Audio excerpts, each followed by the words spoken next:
probably the best known economic change that occurred in the 1950s is the land reform. This really alters Taiwan's agricultural sector, though in some ways it's a continuation and kind of an outgrowth of the change in policies that occurred during World War II. Land reform has been widely studied. Lots of dissertations and research papers have been written on the land reform, but I think it's also very much misunderstood.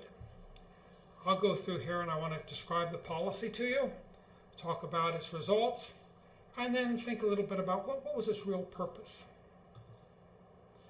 The policy is a three-step land reform. Okay. I think to get through school in Taiwan nowadays, probably the students still have to kind of memorize these three steps. The first step, limit rents to 37.5% of the average crop. That was done in 1949. Okay, that's the rent reform, ceiling on rents. 2, some of the government land is sold to the tenants that are tenanting the land. That happens in 1951. 3, some of the land held by landlords is going to be transferred to the tenants. This is 1953. This is the best known step of the land reform. They talk about the land to the tiller. Okay, so the land's going to the tenant. Let me go through these 3 steps one by one. Okay, what actually they do. The rent control is really kind of a return to the wartime policy. Okay, during the war, there was also rent controls. I'm actually not sure what the status of rent control was from 1945 to 1949. I've never really been able to find a clear explanation of whether the rent control was still in force then, or whether there was a 4 years of freedom. I don't know. But this returns to the wartime policy. When you do a rent control, you have to give the tenants control of the land.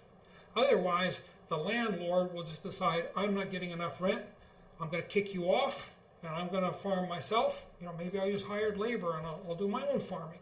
Okay, so this rent control is not just control of rents, it changes control of the land, giving it now to the tenant.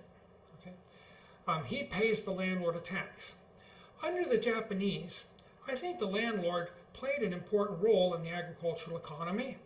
He had to make sure that over the long haul the land was kept up well so it didn't lose its value. So he often interacted with the tenant. Maybe he tried to influence some of his decisions. Also, the tenant often lacked capital. Okay, the landlord might have to lend him animals or lend him equipment sometimes. Once, though, the landlord is kind of cut off and the tenant has control of the land and the landlord is just getting a tax that's kind of below the real value of the rent of the land, the landlord now just becomes a parasite. Okay, he's just getting his rent, but he's not any longer going to be involved in the farming. So rent control is not really an efficient way to do things. Okay, land rent should vary with the quality of land. Okay, and that's what happens during the Japanese period.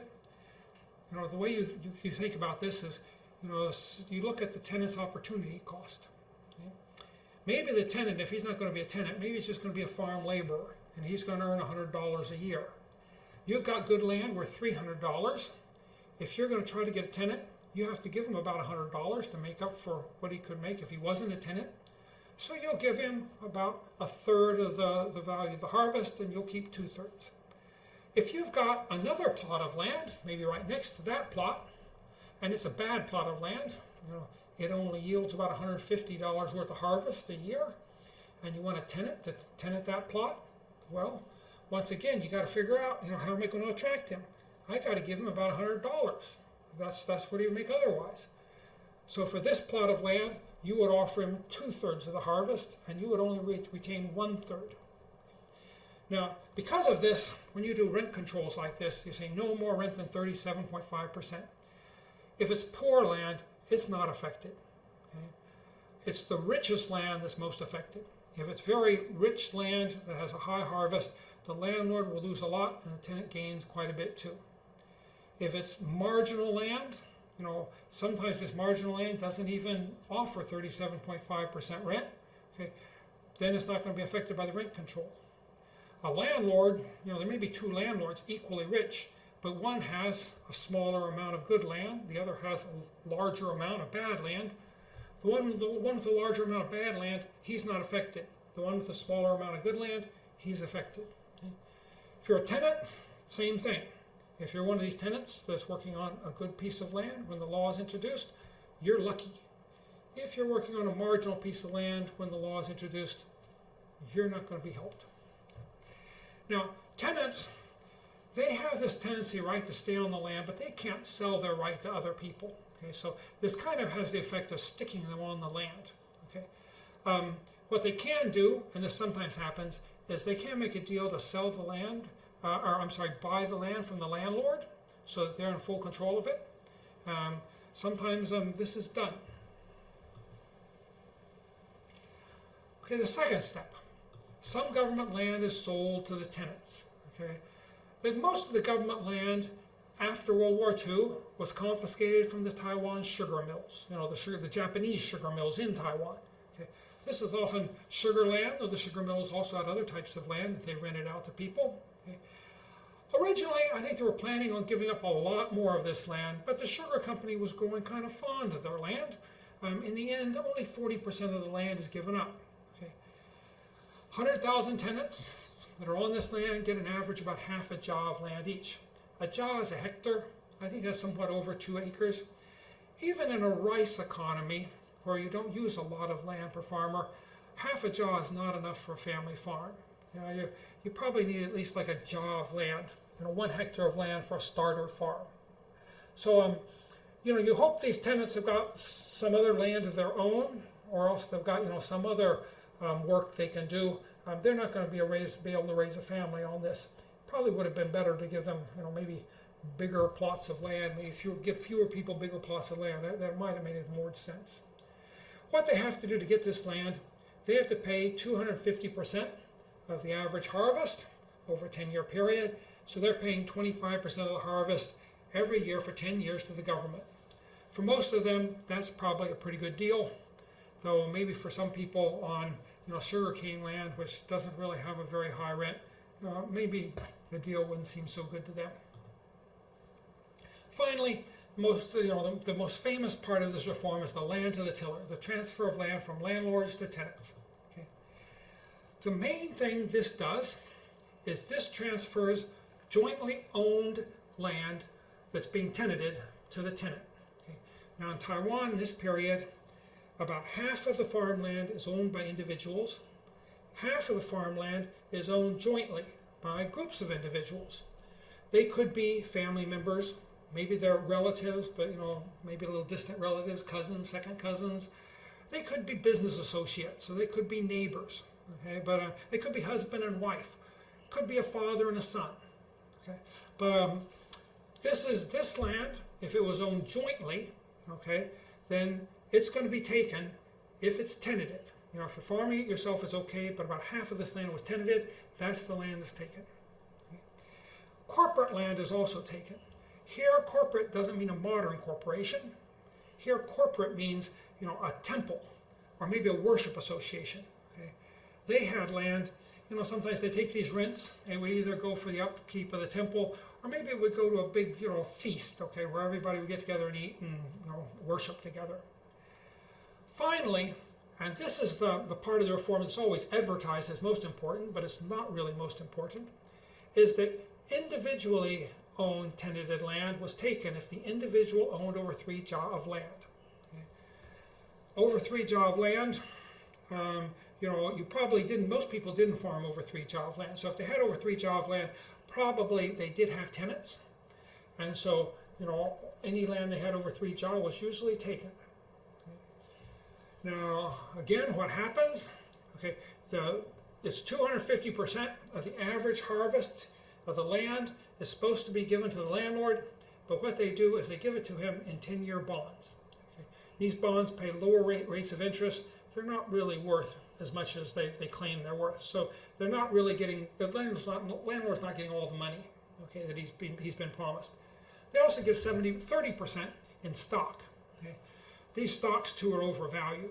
Okay, so landlords I think I've heard somebody estimate that maybe they got 150% of the harvest, of an average harvest in return for the land. They got less than the 250%. The tenants had to pay 250% of the harvest, of the average harvest, over a 10-year period, just as if they were buying public land. Okay? So the landlord, the government does make some on this transaction. The tenants pay the full amount, and the landlord, he gets some of this, and the government also takes some of it. The land can't be resold for 10 years. Okay, you got to stay on the land. This is maybe the idea is you don't want the landlord pushing the tenant to sell the land back to him cheap.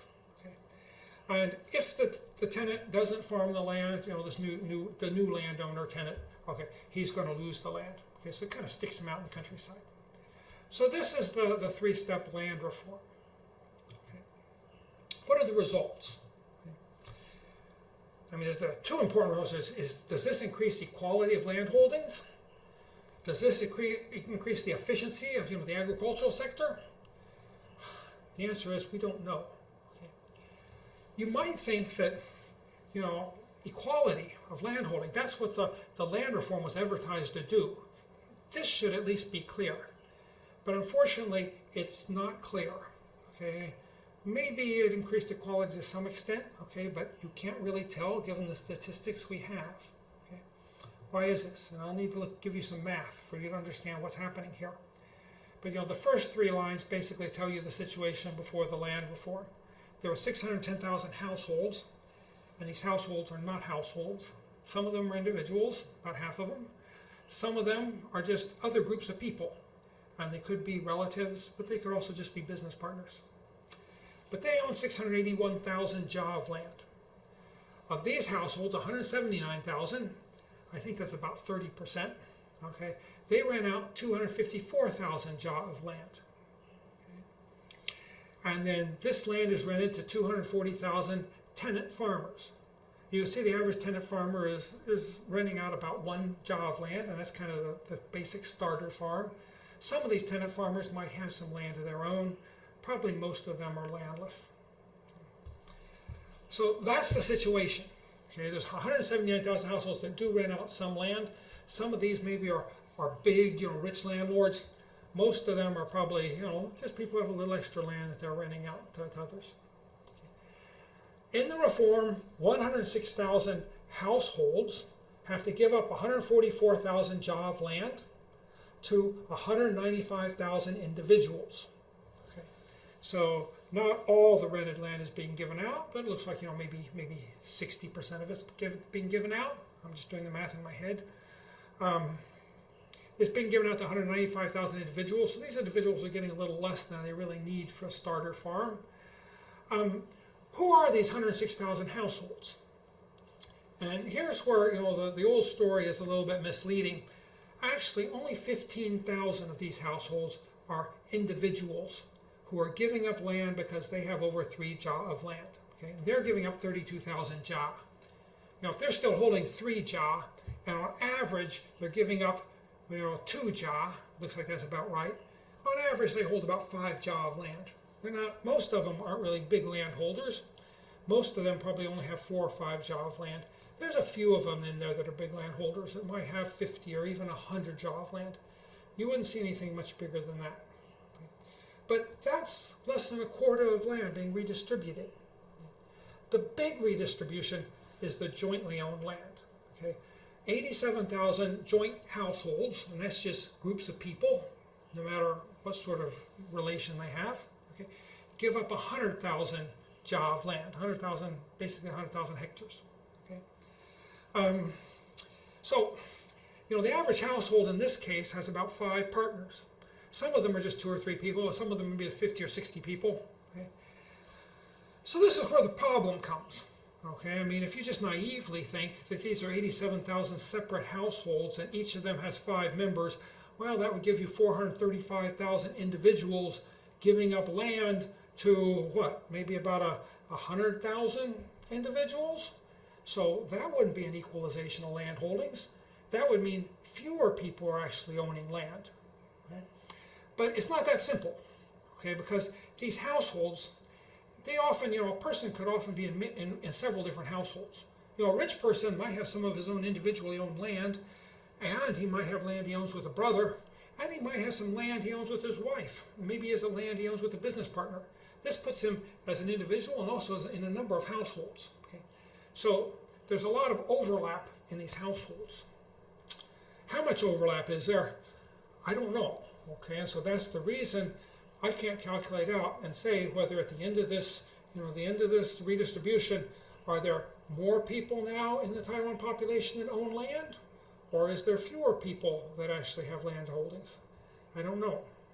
Now, some of these jointly held land, there was a few exceptions, they could be protected. In Confucian culture, they liked the idea of having brothers inherit land from a father and farming together. So if it was a situation where brothers all inherited land from a father, even if some of the land was tenanted, they could keep it.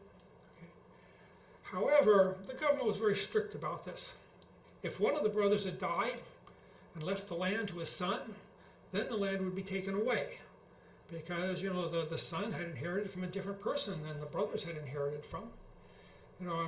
If it was there's a lot of cases along this line. If it was brothers that held the land, and maybe they were working jointly, but they had sold some of their land and bought new land, okay, well, that new land wouldn't be protected. It's only inherited land that's protected. So in the end, it's only 7,700 joint households that are protected and get to keep some inherited land. 800 individuals keep land because hardship. And you say, well, a landlord, how's he going to have hardship? It's because of these jointly owned property. Could be that there's somebody out there that's a joint owner, maybe with 10 other people, of half a jaw of land. Well, you're going to give that half jaw land to the tenant, but maybe that person is an old widow that's using that rent to try to keep from starving. Okay? Well, in that case, her rental flow should continue. But the government, again, is very strict about this. There's only 800 cases where they allow these rents to continue. And then there's 4,000 corporate households. These are temples and worship associations. They give up 12,000 jaw of land. This is also really not a matter of equality, okay? Because if you have, say, a worship association where every year you get the rents and you put it together for a big feast, and everybody in the village feasts together. Well, the whole village is enjoying the produce of this land, or the rents from this land. You take it from the village and you give it to one tenant. This concentrates land ownership. Okay? But I think the government doesn't really like these corporations. They see them as kind of a rival local power center. So, they want to take this land as well. Okay? So it's not really clear that this helps any sort of wealth equality. Okay, it may be that there's actually fewer landowners after this is done than before. Though it is clear that you have cut out that tail of really big landowners. Okay, they've been eliminated. The problem is there's a lot of people out there that just had a little bit of land and they've lost it. Does this improve harvest and improve the efficiency of agriculture? A lot of people want to know this. I want to know this. I've wasted over a year of research time trying to figure this out. I've also wasted a lot of the National Science Foundation's money on it too. And I came up empty. The problem is there's a lot of things changing at this time besides the land reform. And it's just depending on what you're going to control for and how you're going to control and how you do the statistical work, it's really hard to identify whether this land reform really does increase any efficiency. My feeling is that it probably has very little effect because I couldn't find any effect. And I think if there was a big effect, I would have probably found it. Some people do the research and they publish work saying it helped or it hurt or it didn't have any effect. Okay, but what I find is that you can come up with any conclusion you want just by playing with how exactly you do the work. One of the reasons you think it didn't have much efficiency is that what happens after the land reform is that the people doing the farming, they don't have on average to pay as much rent as they used to. Less of a burden. You might say they get to keep more of their harvest, so they'll work harder and they'll work smarter. But actually the burden from the government increases. So what's really happening is the landlords are hurt by this reform. The government benefits. For most of the farmers, it's a wash. They're paying less to the landlords, but now they're paying more to the government. They did do studies on average farm income in the 1950s and the early 1960s. They didn't particularly look at, what happens when you had land reform, but they just look at the sector generally. What they find is average per capita income from farming falls during this period. But the fall is mainly because the population is growing and there's less land per farmer.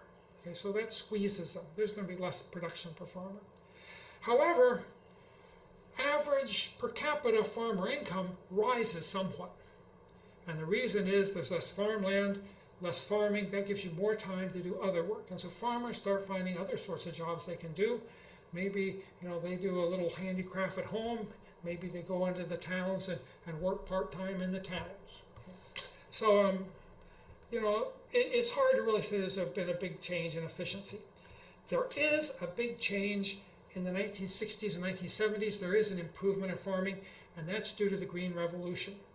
And I don't want to really get too much into the Green Revolution, but the idea with the Green Revolution was up until that time, about the mid-1920s, they had kept increasing yields on crops by using more and more fertilizer. But now the fertilizer was yielding diminishing returns. Sometimes the plants just grow so big they fell over. Okay. Green Revolution, they're going to use dwarf plants now.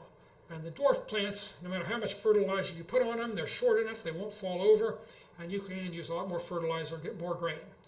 And this revolution begins in Mexico, but the rice revolution occurs in a research center in Manila, which there's a lot of Taiwanese working and dealing with that too. They quickly bring that rice back to Taiwan, and rice farming, becomes more efficient. Taiwan doesn't need to, import a lot of food. Okay. That's the IR8, okay, the miracle rice, okay, that helps Taiwan's farmers. Okay, now I've said that the results of this policy, well, they're hard to detect. It doesn't seem to really help farming efficiency much. And the way they did it, it's hard to see that it really made land holdings more equal overall, though it does create a situation where there's an increasing number of farmers that have about enough for say, a family farm, or a little less than enough for a family farm. But, since you've cut off both tails of the distribution, it's not clear that, land holdings have increased at all. So what was the purpose of this reform? Okay, was it just a mistake? Okay, were they trying for equality and they failed? I'm going to argue that I think the main purpose of this reform, okay, was basically to decommercialize, okay, farming. During this period, it doesn't matter, whether you're a, kind of a Chinese nationalist or you're a U.S. aid worker. They tended to idealize the peasants. Okay? Peasants weren't considered very smart people. They weren't considered very rational people, but they were good people, and they should be protected from all those evil business people, okay, that were going to mess up their lives. Okay? So I think this was kind of, there's of course all these different people that are involved in this process, and they all have different opinions. But I think behind all these opinions, or most of these opinions, there is this feeling that commerce is bad for peasants, okay? And if we want to have a good country, we're going to have to kind of keep this commerce more under control. The Japanese nationalists believe this. They believe that farmers, peasants, they were great people. They made wonderful farmers. Wonderful soldiers. They're good. They're hardy and they listen to orders. Okay. The Japanese nationalists also were hostile to people like landlords and middlemen, who they saw as parasites. Chinese nationalists were very similar. When the Chinese nationalists were rounding up soldiers, when they could, they tended to like to round up country boys. Okay, they preferred that to rounding up people in the cities. Okay? And they too, they don't trust the, I'm sorry, thundering. Okay. In any case, the Chinese nationalists, they think they're good soldiers. Okay. They're also, when they look at the Taiwan countryside, okay, these are Taiwanese. They're not mainlanders. The mainlanders remain in the city.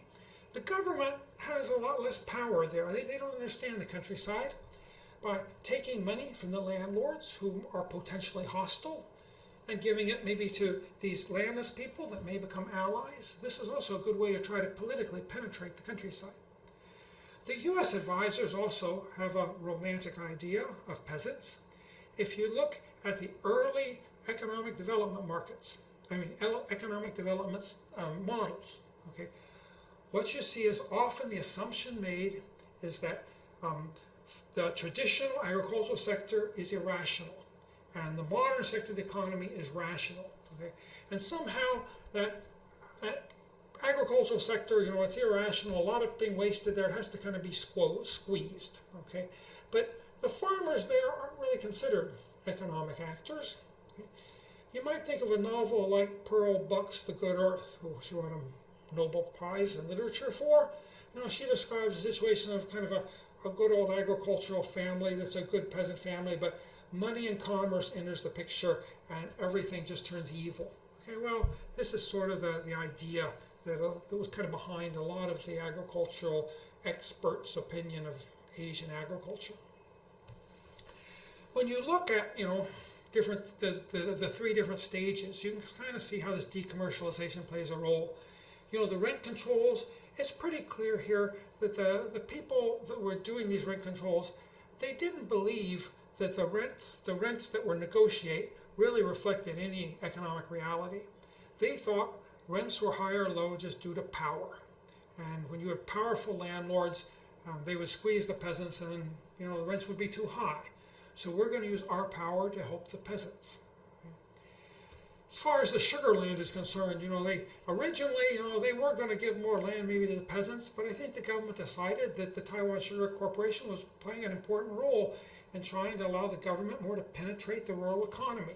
So they were willing to protect the Sugar Corporation's land. Jointly owned and purchased land. Okay. Well, I'll show you this picture here on this land liquidity. This is all through the Japanese period. The red line shows what percentage of land was bought and sold each year, okay, in Taiwan. You can see on average, it comes out to maybe about 7%. Maybe every 13 years, land was a piece of land on average would change hands because it was bought. Inherited land, this is common, okay? Maybe only 3 or 4% of the land is inherited every year. So, when you're in the countryside, most of the farmers, you ask them, how'd you get this land? They don't say, I inherited this from my father. They say that, oh, I bought it, or maybe we bought it, because often the land is bought jointly. Okay. Well, I think there is this hostility to purchased land. Jointly owned land could be protected so often if it was owned by brothers and if it was inherited, but not if it was bought. Okay, so there seems to be a prejudice against buying and selling land.